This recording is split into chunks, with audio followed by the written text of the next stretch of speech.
Hi, I'm Cheryl Kagan, very proud to be the Senator for Gaithersburg and Rockville. Welcome to this week's edition of Kibbitzing with Kagan. With me is a wonderful council member, my friend, and the longtime advocate and spokesperson and representative for the Up County and for the whole county, County Councilmember Craig Rice. Craig, thank you so much for taking time to chat. Oh, thank you so much for having me, Cheryl. It's an absolute pleasure. And, I know that I've known you long enough to call you Cheryl instead of Senator, but for this, we'll dispense of titles and just refer to each other, but an absolute pleasure. Thank you so much. So like me, you are a Montgomery County native, grew up here and just turned 50. So you're a youngster here. So congratulations for that. Let's start with biggest change you've seen in the county. You know, it's continued growth, and it's across the board. Everything that I grew up knowing, and it's funny, I was just having a conversation with some folks last night at one of the galas that I was attending, talking about Montgomery County and how much Montgomery County has changed. I remember the Cuckoo's Nest. I remember King Farm actually being a farm with cows. And after church, we would go and visit because there'd be a Montgomery Donuts that was nearby our church. Motos. And so it was perfect. Motos. It's like, Mom, let's go see the cows and then let's get some great donuts. I mean, but that's the kind of stuff that we know has changed. Now King Farm is a bustling development. When we look at North Bethesda, when we look at Bethesda, even when we look at Germantown, where, I used to live not too long ago, it's like so much has changed throughout this county, and it's truly amazing to see, but so much positive change as well. So many great things have come to this county in terms of jobs, development, mixed use housing, all kinds of things that we know our constituents need and want. And so it's really great to see. So we're going to cover a whole range of stuff. Let's start with your education. So you went to University of Illinois for aerospace engineering, which works so well with your political career. It's amazing. And then transferred to the University of Maryland to come to study computer science, also helpful in assisting your council colleagues who don't know how to reboot their computer or something. Tell me why you chose those fields, and do you ever have anything that applies? So it's really interesting. My dad served in the Marine Corps and fought in Vietnam. And when he was there, he worked on military aircraft. And so growing up, it was always designing different kinds of models, doing model rockets. And so growing up in that space, it was always something that fascinated me. And then, of course, with his military service and with the era of Top Gun, always wanted to be a Navy fighter pilot. And so actually went off to school at University of Illinois, majoring in aerospace engineering, which is a classic major for those who are looking to go into Navy fighter warfare school. And so did my flight training down in Corpus Christi, Texas. So I was a part of Naval ROTC there. And unfortunately, because of a family tragedy, moved back home to the area and switched my major to computer science. But it's very interesting now. I've actually been able to use my computer science degree because I focus so much on broadband and inequities that exist throughout this country, not just here in Montgomery County. And so that's one of the great things, is having that background and having that knowledge about that helps tremendously when it comes to continuing to fight for digital equity and access for so many people who don't have it. Perfect. So we have so much to cover with you. So I'm going to go, you went into private industry, you worked for Marriott and others. So I'm going to kind of skip past that because I really want to focus on your public service career. You ran for the House of Delegates and were elected to represent District 15, which is Potomac and Germantown and North Potomac and Up County folks. Served there for a year. What did you like best about serving in the House? So I love the House because it really gave a wide breadth of topics. But it also gave the ability to really focus on some high level things that I cared tremendously about. One of those being education. And so serving on the Ways and Means Committee and having education that was there was tremendous for me. But also when it came to some of the things that I ran on making sure that there was equity for the Up County. And at the time, we did not have a hospital. And so it was really a huge success for us to finally see that come to fruition. A lot of that work was done because of that. But even when it came to education policy, passing the landmark legislation, the anti-bullying bill, while I was there, Those are the kinds of things that I look back to. And I was actually just at Farquhar Middle School the other day, talking to kids and talking about anti-bullying and some of the great things that, we have on the books to make sure that we're reminding folks of the great laws that are passed at the state legislature that have really great impacts Yes. On our localities across the state. My very first guest on my first podcast in September of 2020 was with Kavanaugh Bell, who was 7 years old at the time, who started an anti-bullying nonprofit and has That's gone right. on to create amazing change in That's it. his young That's life. it. You decided to shift from Annapolis back to Rockville to run and win to represent the Up County. Talk about why you did that and what it was like to go from being one of 141 to one of 9. Totally different culture. Absolutely was. And I have to blame and thank Councilmember Mike Knapp, who reached out to me, who was the sitting council member who had decided he was not going to run again. And he convinced me. He said, look, Craig, I know what you care about. I've seen it. And you can do so much more at a local level because there's a lot of involvement in those kinds of things at the local level. And so, decided to run for the county council in 2010. And with his endorsement and the support of great people like yourself and others with our Montgomery County delegation, the governor at the time and the county executive ended up winning that seat. And it really was a dynamic shift from going from a leadership-based system where in Annapolis, as not only ranking members, but also committee chairs and House and Senate leadership pretty much command what happens for the most part when it comes to legislation. But in the council in Rockville, it's kind of a wild, wild west. It's really one in which we have a council president and a council vice president that serve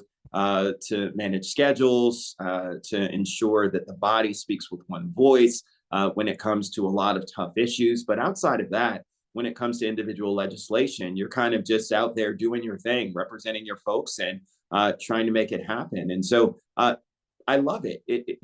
What is missing, which isn't the same as what I saw in Annapolis, is that camaraderie that exists even across the board. One of the interesting things is I unseated the last Republican that was serving in the House of Delegates at the time. Councilmember Berliner unseated the last Republican that was serving on the county council. Yep. And so you don't have any of that cross when it comes to elected leaders. Yes. But we do have that in our community. And I talk to, Republican folks who are in my constituency all the time about issues that are important. And so you get a lot of that same sort of cross-sectional, but it's not the same as the camaraderie that exists in the House and the Senate, like what I saw in Annapolis. Sure. Every year at whether it's the county fair or the Kentlands Oktoberfest or, and certainly in Annapolis, I always go over to the Republican tent. I always say hello. I greet the volunteers and they think it's a little weird, but I thank them for volunteering. I thank them for being there because our democracy works better when we have different views and, different thoughts. That's right. Yeah. What do you find to be the biggest challenge on the county council? Well, I think it's tough because you have those voices that are vocal, that are always in front. It's very different from Annapolis, where it's hard to get to Annapolis. And so when it comes to testimony, you don't always get those voices. They'll email you, they'll call you, all those kinds of things. But these folks show up. Yeah. And one of the challenges is balancing that voice with those constituents who we know aren't able to show up. The folks that are working 2 and 3 jobs, the folks that don't know and understand about what the county council does and how it truly impacts their life each and every day. Yes. And so we have to go out of our way, similar and akin to what you guys do, but because there's so many local issues that directly affect folks each and every day, it really is important for us to get out there and get into the community and find out what these voices are who may not be as vocal to ensure that we're impacting folks in the right way.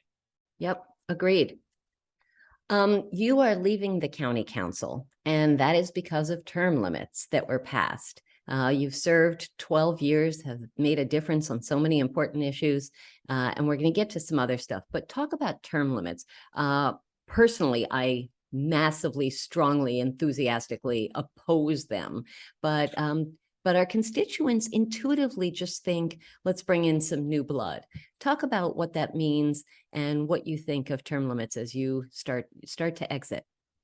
Well, it's very interesting, because as I talk to folks now, and I think that folks may have preferred some selective term limits, I'm not sure, but the folks I talk to are really ones that are focused on, saying, hey, I don't understand why it is that you're leaving. We liked you. We thought that you represented us well. And I explained to them, well, term limits is the reason why. Yeah. And so I'm hearing from so many constituents that I think maybe didn't understand, but some of them did, certainly, and some regret voting and supporting term limits. I've heard from people who actually voted for them who say, yeah, I thought it was a good idea at the time, but now that we're seeing the results, and my biggest concern, Cheryl, is not necessarily that it's one in which, I'm leaving, but we have so much breadth of knowledge on this council that is leaving all at the same time. Yep.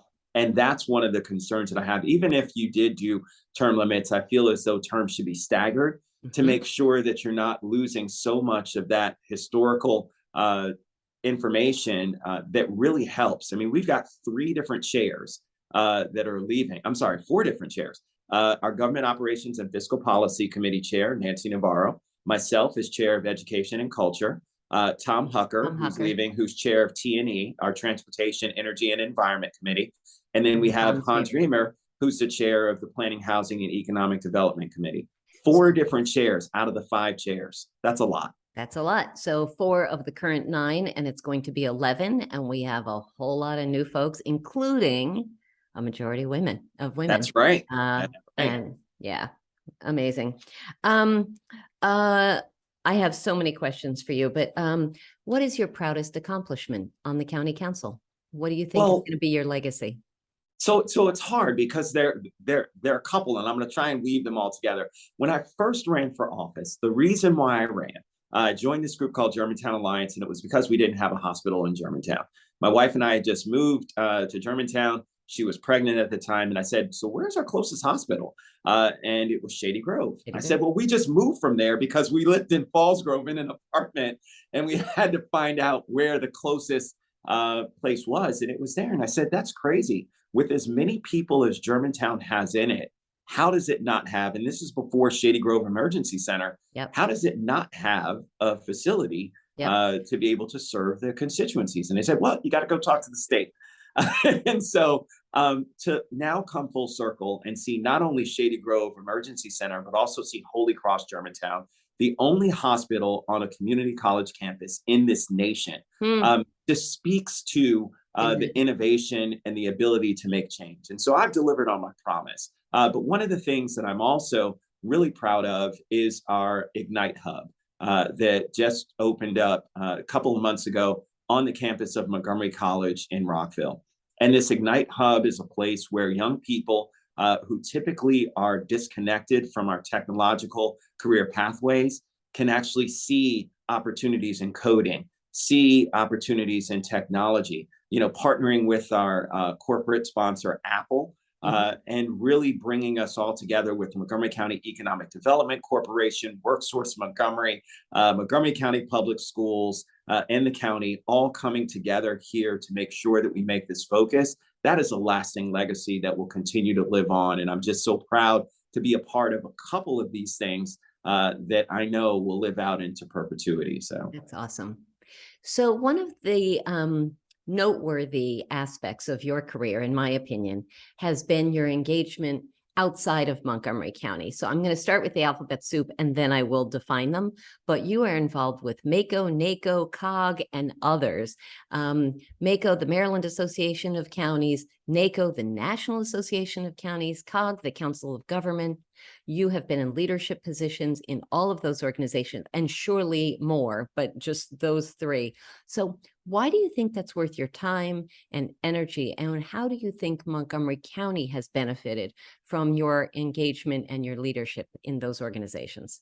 That's a really great question. I'm so happy that you asked it because it has been a focus of my tenure in elected office. it really is one where, to me, you can learn so much even if you're at the top. And I think that, again, having the opportunity to learn about all the great things that are happening in the state of Maryland across all 24 jurisdictions, but then also to understand what's happening across this country. Montgomery County has always been a leader, and you know this. You've been in elected office far longer than I have in terms of driving. Thanks, Craig. Make me old. That's okay. Experienced. but it is but it is one of those where, when you really look at it, we have been driving a lot of the social change conversation. But the reality is that there are a lot of other folks throughout this country that are also doing the same thing. Yes. And you can learn from them. You can learn different ways to also attack problems. And so I've always felt as though, even though you may be at the top, there's always so much that you can learn. But then also sharing that information with others. Yes. And that's the other part of this that's incredibly important. You don't keep these great ideas to yourself. And so ensuring that when you do have these ideas that you've seen work well and have had tremendous impacts on your community, you want to ensure that those are spread throughout the country. And so when it came to the Metropolitan Washington Council of Governments and creating the Farm Committee, a brand new committee that was just endorsed by the Metropolitan Washington Council of Governments, and this is Food and Agriculture Resource Member, and it deals basically with ensuring that we have food security and stamp out hunger and support our agricultural producers in this region, in both Northern Virginia, Maryland, and the District of Columbia. These are the kinds of things that, again, are transformative, and other jurisdictions across the nation can implement as well. So I have so much more to cover here. What you just said makes me want to chat about the Ag Reserve, which is in your district, but we really don't have time. But farmers, people don't think of Montgomery County as an ag place, but let's just put it out there that it is. Craig, you were the youngest African-American ever elected. Montgomery County is increasingly diverse. How are we doing with race relations and intra-ethnic relationships? How do you think Montgomery County does, and how can we do better? So I think we made a lot of progress, but I will say that, unfortunately, with the tenure of our previous president, President Trump, it was very clear that there was a dynamic that set ablaze a notion that those days of the past, where we saw segregation, discrimination, intimidation and harassment, even killing, when you look at the January 6th riots, but also in Charlotte and South Carolina and other places all across this country. Pittsburgh, Asian American violence. I mean, it's there you go. Anti-Semitic. It's everything has risen as a result. And that's sad, because we were on a pathway, I thought, to true progress. In fact, to talk to my daughters about this and see that they, when they were much younger, didn't even see race. They just saw their fellow friends. Yeah. But now this new notion of, oh, well, we're different and we need to separate, and, you're lesser than because of, and, the whole notion of battling with White Lives Matter and Black Lives Matter and everything else, when it really should be around understanding that we have systemic issues that have happened with this country for a very long time. And so for us to be able to address those means a concerted effort around lifting up and removing some of those disparities and prejudices that exist. That's the great work that we've done here in Montgomery County. So we've made significant progress, but I think we've taken a couple steps back. And I'm hopeful that continued work under the new administration and working with a brand new governor that will be coming in the fall as well for the state of Maryland will also help us to get really back on track with the great progress that I've seen here in Montgomery County. So just to be clear, as you know, I was a very early Westmore supporter, and I'm so thrilled that he is, knock wood, likely to be our next governor, and Maryland's first African-American governor, and only the third nationally. So that's going to be really important for role modeling and engagement and stuff. That's right. So I have a million more things. Okay, so you've referenced your family a few times, your gorgeous wife, Tia, and 3 kids. How have you been able to do a work-life balance? That's been tough. And so my answer will be different from my wife's answer, different from my daughter's and my son's answer. So it really is one where, for me, I think that throughout my tenure in elected office, my children and my wife understood what I was trying to accomplish. And understanding that that oftentimes comes at the sacrifice of family events, things that are important to my kids and my wife, are ones that they understood. Yeah. But it's not easy. I remember when I was serving with you, and I was on the House floor when we were in special session back in 2007, and I was singing happy birthday to my daughter on the floor on the House phone because we were in a special session. These are the kinds of things that I hope that people understand as elected officials, that we They don't. sacrifice. And They don't. and Truly. and it truly is one in which, I mean, my daughters even said this year, they said, "Dad, I can't believe it. This is the first time in since I've been born. I mean, with Kaylin, she was born into this, that she hasn't had to go to a parade, Mm, that she hasn't had to campaign and stand out at the, different polling sites, passing sure. out flyers. Sure. It's one of those things where it is an all hands on deck, all Yeah. family on deck kind of experience. But again, I am so blessed, and I never pushed politics on my children, but it's interesting to see how aware they are about all the things that are going on and the comments that they make on social media, and being engaged and passionate leaders in their own right. That's great. And that says something. It really does. And so I consider myself very lucky and proud to have children and a wife who stood by me and understood the sacrifices that I needed to make for the betterment of our community. Well, let's be clear. Great kids don't just happen. So congratulations to you and Tia on that. Um, let's pivot briefly to the tragedy that you referenced. Your aunt, your cousin, his nurse, murdered in just the most awful, heartbreaking way in 1993, issues around the death penalty and stuff. Let's talk about that just briefly, and then I want to move back to something happier. Sure. So, it was a very kind of life altering experience for me when I found out that my aunt Millie and her son Trevor, and Janice Saunders, who was the nurse who were caring for Trevor, were all killed in a triple murder. The case took almost a year with the FBI investigation for them to find out that it was my former uncle who had hired a hitman to kill them in order to collect on insurance that Trevor had received from Children's Hospital when they unfortunately had an incident where they put in a trach backwards, and Trevor suffered brain damage as a result, and would have to have lifetime nursing care and assistance. And it was at that point that it actually shaped me in a number of ways. One in which understanding from a victim's perspective about understanding or wanting to see a person answer for the crimes that they've committed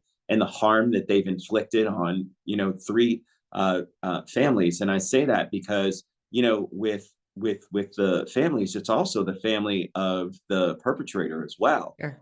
who also suffers from this. So, it really is one where it goes across the board.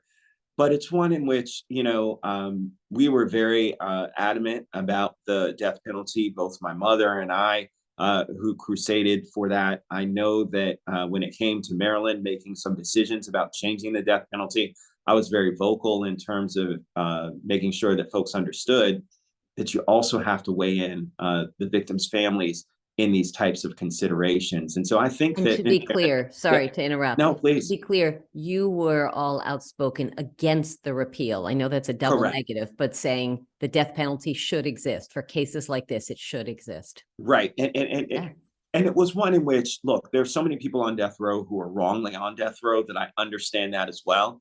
And so the changes that I think the Senate made in terms of really adjusting to make sure that there was concrete video evidence, that there was concrete forensic evidence, all those kinds of things mattered tremendously. But I think that overall, look, we're seeing across this country that folks are going back and forth on this issue. It certainly is one where I think the pendulum swung to folks saying that they really didn't want to see the death penalty. But then so many of these egregious crimes that we've seen as of recent, mass shootings and others, to where people have started to call for the death penalty. And I understand.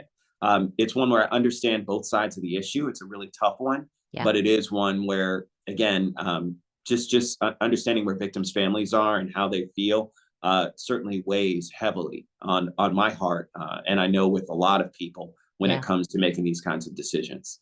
Thinking about the parishioners, the survivors, and families at Mother Emanuel in Charleston, South Carolina, who testified against the death penalty and wanted to spare the shooter's life. That was a bigger person than I can imagine most of us ever being. Let's go to some better stuff. So you are a wonderful leader in the nonprofit world. And like me, you are involved with Caring Matters, Community Reach, and folks like that. How do you decide which organizations to say yes to? How do you say no? Talk about that. And just, again, we got to go fast here. I got a lot more. So I think that, again, for me, the ALS Association, I lost my chief of staff to ALS, Steve Goldstein.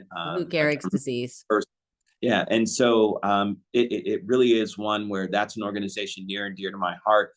Caring Matters, that was hospice caring, but that also deals with grief. And the former iteration that worked hand in hand with my family when we had our loss certainly is one that also stays near. Community Reach, that deals with our folks in the community and tries to lift up those individuals who are experiencing hardship and give them the support necessary so that they can be successful. One of the things that I look at my parents, the reason why they came to Montgomery County was to escape some of the challenges that they saw in the South and ensure that we had all the benefits so that they could raise a child who would be able to benefit from all the great things here in Montgomery County. So understanding Community Reach's mission and goal is certainly there. And then also one of the interesting ones is with our developmentally disadvantaged communities, to where with our folks who are really trying to be a part of our community, who oftentimes are left out or marginalized, and working with them as well, whether it's Ivy Mount, whether it's Main Street, and others who continue to do great work in ensuring that our people with differing abilities have the kinds of pathways to be able to be involved and engaged in the life that all of us. Housing, job training, all that. Exactly. Absolutely. It matters so much. So those are the ones that speak to the heart and speak to the core of who I am and my life experience. And so those are the reasons why I tend to gravitate towards those entities. Are you a professionally trained auctioneer, or are you just damn good at it? No, so it's so funny. I just came off of doing an auctioneering event at ALS last night. And so it's one of those where it started off at a Democratic spring ball when they asked me to do it, where it was a rotation for a number of elected officials, and they just randomly asked folks to do it. I actually took it very seriously and went online and watched videos on how to do auctioneering, and the rest is history. That was amazing. Probably about 13, 14 years ago. And since you then, are I've been so recruited good to do it all across the county. So amazing.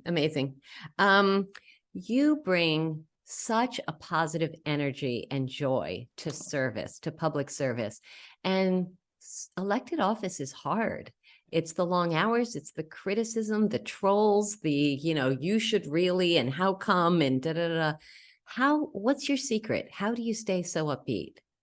Well, I think it's my parents. My parents that instilled in me that you got to do the good work and you'll have naysayers, but it is what it is. You've got to keep grinding. And so for me, it's always been one where, my mother told me the story about her going to school. And as she went to school, the kids on the bus would throw bottles of urine at them as they drove by. Oh my God. Yeah. So if my mother could push to continue to go to school, not just for her, but to ensure that future generations continue to have that access to education, then I can deal with folks saying bad things about me, because at the end of the day, I know, and they know, that I'm trying to crusade to make sure that everyone in this community, not just Black, not just people of color, but everyone has the ability to live out the best most awesome life that they can here in Montgomery County.